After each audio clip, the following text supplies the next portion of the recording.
여성 위인 브록 2. 역경을 이겨낸 세계적인 진행자 오프라 윈프리. 오프라 윈프리는 부모 없이 외가에서 자라면서 힘든 어린 시절을 보냈어요. 14살에 아이를 낳았지만 얼마 뒤 아이가 죽어 큰 슬픔을 겪었지요. 방황하던 오프라는 아버지와 함께 살면서 크게 달라졌어요. 우수한 성적으로 학교를 졸업하고 방송기자, 뉴스 아나운서를 거쳐 진행자가 되었지요. 오프라 윈프리는 남의 시선을 신경 쓰는 관습에 얽매이는 걸 싫어했어요. 솔직함과 진실함이 바로 오프라의 무기였지요. 덕분에 세계적인 진행자로 성공할 수 있었던 거예요. 무슨 생각을 하느냐가 어떤 사람이 되는지 결정합니다. 오프라는 토크쇼 진행자를 넘어 세상을 바꾸는 운동가로 활동하고 있어요. 오프라가 진행하자 영화배우, 사회운동가로 여러 분야에서 활약하고 있어요. 오바마 부부와 함께 오프라 윈프리의 모습이에요. 오프라 윈프리가 발행하는 잡지 표지예요. 오프라 윈프리 쇼는 1986년에 시작해 2011년까지 방영된 토크쇼예요. 무려 25년 동안이나 방송되었지요. 톰 크루즈, 마이클 잭슨 등 연예인을 비롯해 스포츠 선수, 정치인, 일반인들이 나온 이 토크쇼는 큰 인기를 얻었어요. 방청객 모두에게 자동차를 선물한 일은 큰 화제가 되었고 북클럽, 엔젤, 네트워크 등 프로젝트로 시청자들의 참여를 이끌기도 했어요.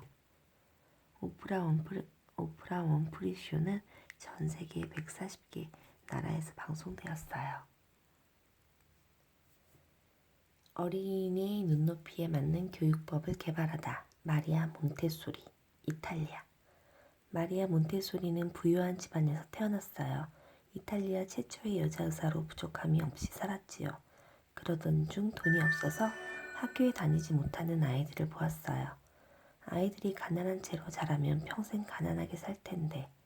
그래서 빈민가에 어린이집을 열었답니다.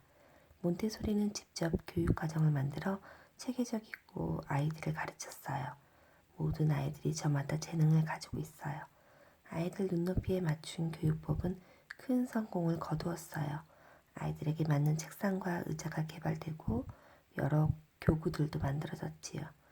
몬테소리 교육법은 전 세계에 알려져 많은 나라에서 시행되었어요. 몬테소리는 아이들을 가르치는 체계적인 교육과정을 만들었어요.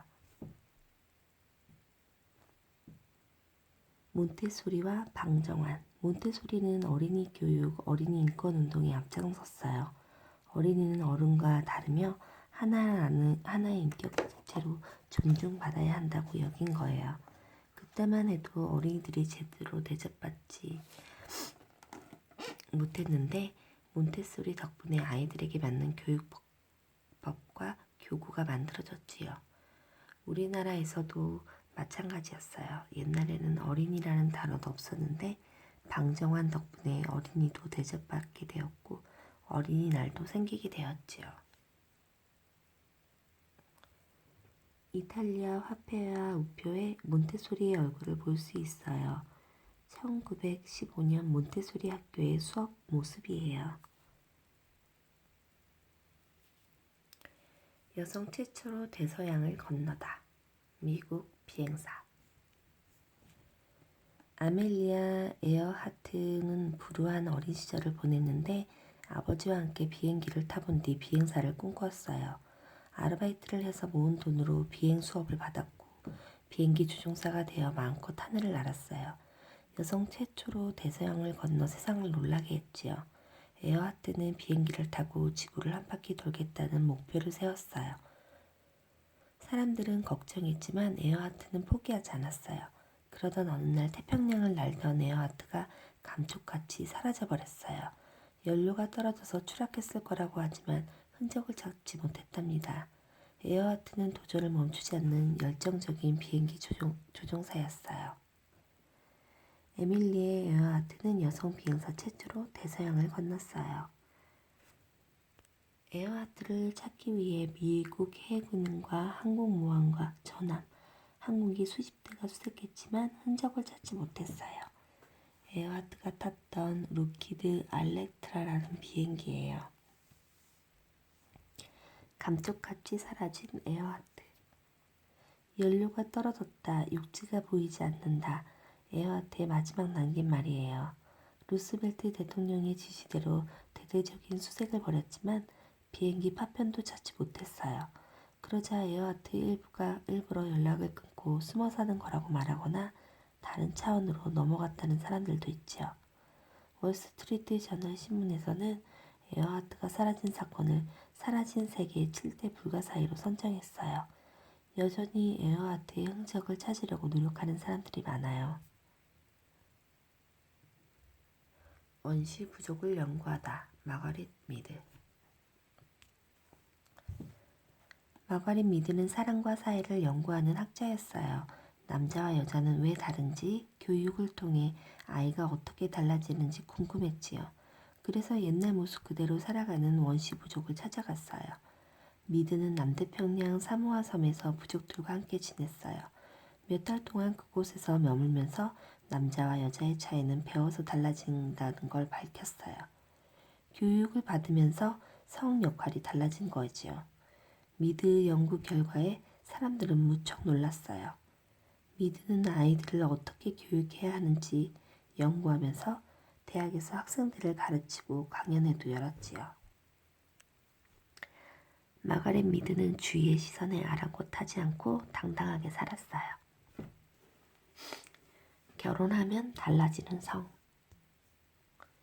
우리나라와 달리 미국을 비롯한 몇몇 나라에서는 여자가 결혼하면 남편의 성을 따라요.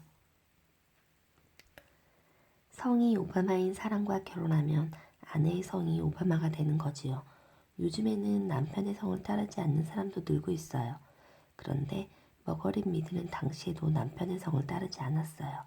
그리고 3번이나 결혼하고 3번이나 이혼을 하며 자유롭고 당당하게 살았어요.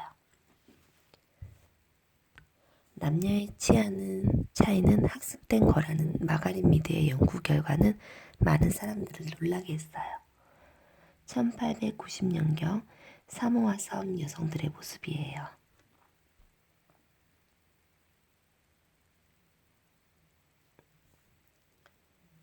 자연을 사랑하고 지키다. 레이첼 카슨, 미국 해양생물학자.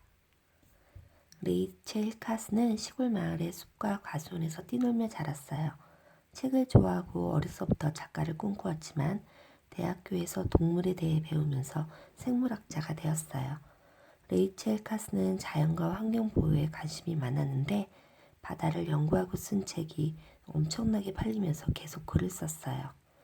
레이첼 카슨은 제2차 세계대전이 끝난 뒤 모기나 나방을 죽이려고 살충제를 많이 뿌리는 것을 보고 침묵의 봄이라는 책을 썼어요. 미래의 지구에 어떤 사태가 닥쳐올지 몰라요. 살충제를 많이 뿌리면 자연이 파괴되고 결국 사람도 위험할 거라는 말이지요. 이 책이 큰 인기를 얻자 자연을 보호하자는 사람들이 점차 늘어났어요. 레이첼 카슨은 바다를 연구하고 우리를 둘러싼 바다라는 책을 썼어요. 1958년경 DDT를 뿌리는 모습이에요. 레이첼 카슨이 쓴 책 침묵의 봄 표지예요. 살충제의 위험.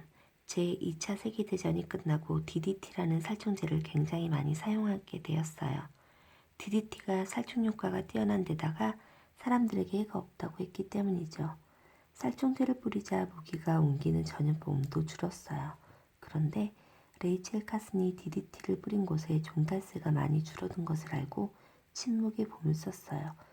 정확히 밝혀내진 못했지만 사람들은 DDT가 정말 괜찮은지 의심하게 되었고 지금은 농약으로도 사용 못하게 했어요. 침팬지와 자연을 사랑하다. 제인 구달, 영국 동물학자. 제인 구달은 20살 때 아프리카로 가서 동물과 부족에 대해 배웠어요. 그러다가 야생 침팬지를 연구하는 일을 맡게 되었죠. 제인 구달은 하루 종일 침팬지의 행동을 관찰하고 기록했어요. 사람들은 침팬지가 풀이나 나무 열매를 먹는 줄 알았는데 멧돼지 고기를 먹고 나뭇가지로 흰개미를 잡는다는 걸 알아냈어요. 게다가 서열이 있고 계획을 세워 움직인다는 것도 밝혔지요. 침팬지도 사람처럼 지능이나 마음을 가지고 있다는 거예요. 제인 구달은 제인 구달 연구소를 세웠어요. 그리고 환경 보호와 평화의 중요성을 전 세계에 알리고 있어요. 침팬지가 살 수 없는 환경이라면 인간도 살 수 없다면서요. 제인 구달의 연구 결과로 침팬지도 사람처럼 마음과 지능이 있다는 사실을 밝혀갔어요. 제인 구달은 전 세계를 다니며 강연을 하고 있어요. 뿌리와 새싹. 제인 구달은 어린이와 청소년들을 대상으로 자연을 아끼고 보호하는 뿌리와 새싹을 운동을 벌이고 있어요. 미래의 주인공들은 지구를 더 살기 좋은 곳으로 만들자고 운동을 지요. 1991년 탄자니아에서 16명이 시작한 이 모임은 전 세계 모임이 있어요. 뿌리와 새싹에서는 나무 심기 운동, 야생동물 불법 사냥 방지, 쓰레기 치우기 등 운동을 벌이고 있어요.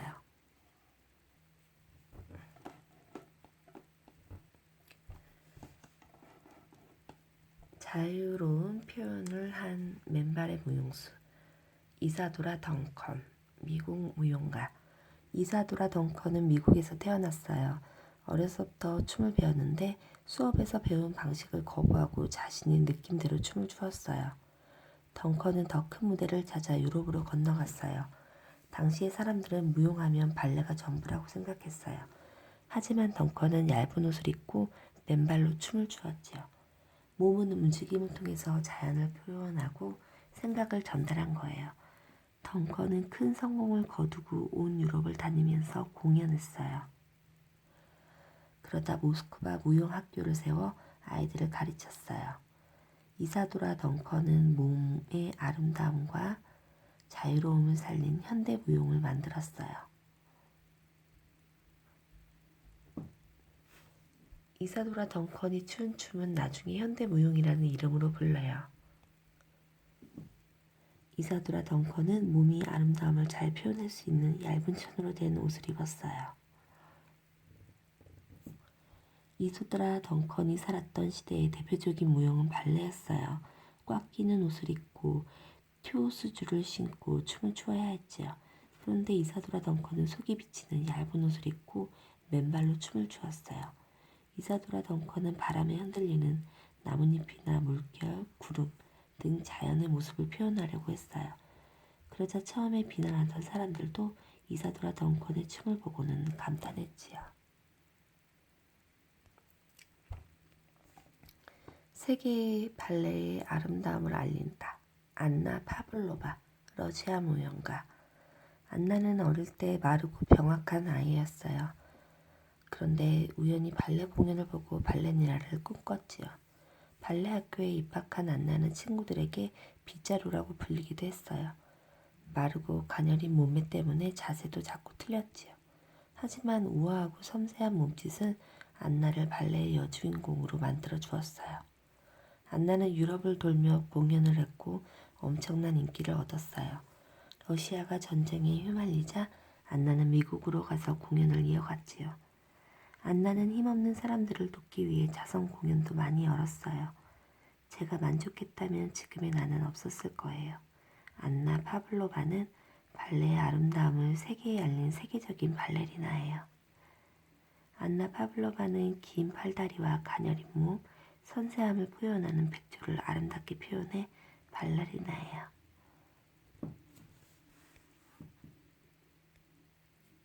세 장 왼쪽에 있는 아이가 안나 파블로바예요. 안나 파블로바의 대표적인 작품은 빈사의 백조예요. 안나 파블로바는 가장 유명한 작품은 빈사의 백조예요. 천천히 죽어가는 백조의 모습을 표현한 춤이지요. 안나 파블로바는 가녀리고 기다란 팔들을 흐느적거리며 어느 발레리나보다 백조를 잘 표현했어요. 안나 파블로바는 공연을 하러 가다가 병에 걸려 쓰러졌는데 죽는 순간에도 백조의 옷을 가슴에 안고 눈을 감았어요. 안나 파블로바는 자신의 집에 작은 호수를 만들어 백조를 돌보기도 했대요. 새로운 유행을 만들다. 코코 샤넬, 프랑스 디자이너. 샤넬은 프랑스의 가난한 집에서 태어나 고아원에서 자랐어요. 어릴 때 바느질을 배우고 의상실에서 경험을 쌓았죠. 샤넬은 작은 의상실을 나와 모자와 옷을 만들어 팔았어요. 화려한 장식이 달린 모자 대신 챙이 좁은 작은 모자를 만들고 몸을 재는 옷 대신 편한 옷을 만들어 큰 인기를 얻었지요. 샤넬은 광습에 얽매이지 않고 입기 편한 옷을 만들고 사람들이 싫어하는 검은색으로 드레스를 만들었어요. 진정으로 럭셔리한 스타일이라면 편해야 해요. 단순하면서 세련된 샤넬의 디자인은 전 세계적으로 사랑받았죠. 옷뿐만 아니라 향수, 가방, 액세서리 등 명품으로 인정받고 있어요.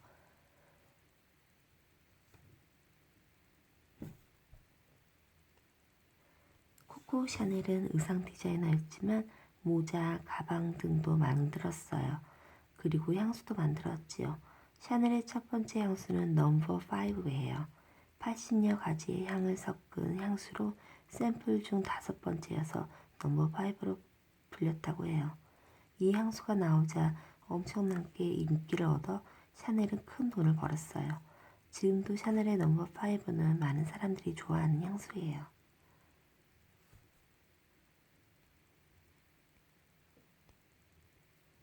1928년 세련된 디자인의 옷을 입고 있는 샤넬의 모습이에요. 샤넬 브랜드는 세계 최고의 명품 브랜드로 인정받고 있어요. 희망과 자유를 그림으로 그리다. 프리다 칼로, 멕시코 화가. 프리다 칼로는 어릴 때 소아마비를 앓고 다리를 절게 되었어요. 장애가 있었지만 똑똑하고 아름다운 소녀였지요. 그런데 버스가 전차와 부딪히는 사고로 크게 다쳤어요. 의사는 영영 못 걸을 거라고 말했지요. 칼로가 침대에 누워서 할 수 있는 거라곤 그림 그리는 것뿐이었어요. 거울로 자신의 모습을 보고 또 보면서 그림을 그렸지요. 프라다 칼로는 화가가 되기로 결심했어요. 프라다 칼로는 아픔을 이겨내고 멕시코를 대표하는 세계적인 화가가 되었어요. 프라다 칼로가 가운데 있고 맨 왼쪽이 남편이자 화가인 디에고 리베라예요. 프라다 칼로가 태어나고 자란 푸른 집이에요. 자화상을 많이 그린 화가. 프라다 칼로는 어린 시절 사고 때문에 거울을 보며 자화상을 많이 그렸어요. 그런데 프라다 칼로의 그림을 보면 양쪽이 이어진 굵고 짙은 눈썹, 코수염, 우표정한 얼굴이 특징적이에요. 마치 남자처럼 보이기도 해요. 프라다 칼로가 자신의 모습을 이렇게 그린 이유는 힘든 일을 이겨낸 강인한 의지를 표현하기 위해서였어요. 프라다 칼로는 프랑스의 루브르 박물관에 작품을 구입한 최고의 멕시코 화가예요.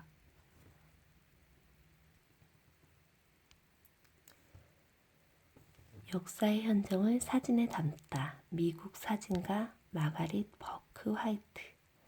마가릿 버크 화이트는 아버지 덕분에 사진에 관심을 갖게 되었어요. 정식으로 사진을 배우고 광고 사진을 찍었지요. 마가릿은 높은 건물이나 헬기에 매달려서 사진을 찍었어요. 그리고 능력을 인정받아 경제 전문지 회사에서 일하게 되었어요. 그러던 중 라이프라는 잡지에 사진을 실기 시작했어요. 제2차 세계대전이라는 큰 전쟁이 벌어졌을 때 마거릿은 카메라를 들고 전쟁터를 누볐어요. 인도의 간디가 물레에 돌리는 유명한 사진을 찍기도 했고 6.25 전쟁 때 우리나라에 와서 사진을 찍기도 했어요. 머거릿은 생생한 사건을 사진으로 남긴 위대한 사진가예요.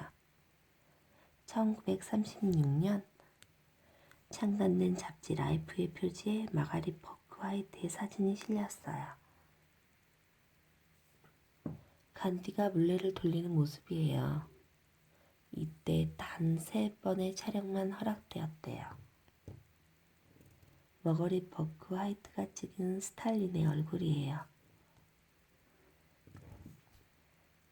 특종이 된 사진. 머거리 버크 화이트가 유명해진 것은 단 한 장 사진 덕분이에요.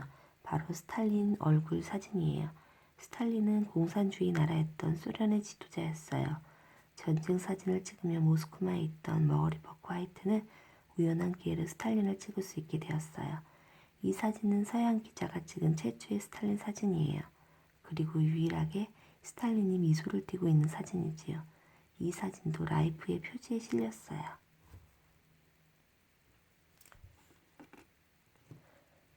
마법사 해리포터를 만들다. 미국 작가 조앤 롤링. 조앤 롤링은 어려서부터 책을 좋아하고 틈틈이 글을 썼어요. 대학을 졸업하고 포르투갈에서 영어 선생님이 되었지만 남편과 헤어진 뒤 영국으로 돌아왔어요. 혼자 딸을 키우면서 가난하게 살면서도 계속 소설을 썼어요. 한 소년이 마법 학교에 가서 벌이는 모험 이야기였어요. 이 책은 영국의 작은 출판사와 계약을 하게 되었어요. 그런데 미국의 출판사가 해리포터 시리즈에 관심을 보였어요. 해리포터는 출간되자 엄청나게 팔리고 상도 많이 받았어요.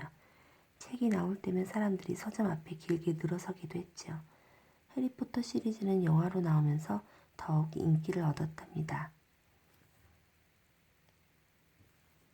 세계에서 두 번째로 많이 팔린 책. 해리포터 시리즈는 해리포터 마법사의 돌로 시작하는 모두 7권이에요. 영국의 우수 도서상과 올해 어린이 책상을 받았어요. 여러 번 받았어요. 주인공 해리포터는 11살 때 자신이 마법의 능력이 있다는 걸 알고 호그와트 마법 학교로 가요. 그곳에서 친구들과 함께 악당과 맞서 싸우며 흥미진진한 모험을 펼치지요. 67개 나라에서 번역된 해리포터 시리즈는 성경 다음으로 가장 많이 팔린 책이라고 해요. 주인공 해리포터가 호그와트 마법 학교로 가는 플랫폼을 재현한 거예요. 영국의 킹스 크로스 역에 있어요. 우리나라에 나온 해리포터 시리즈의 첫 번째 책, 해리포터와 마법사의 돌 표지예요.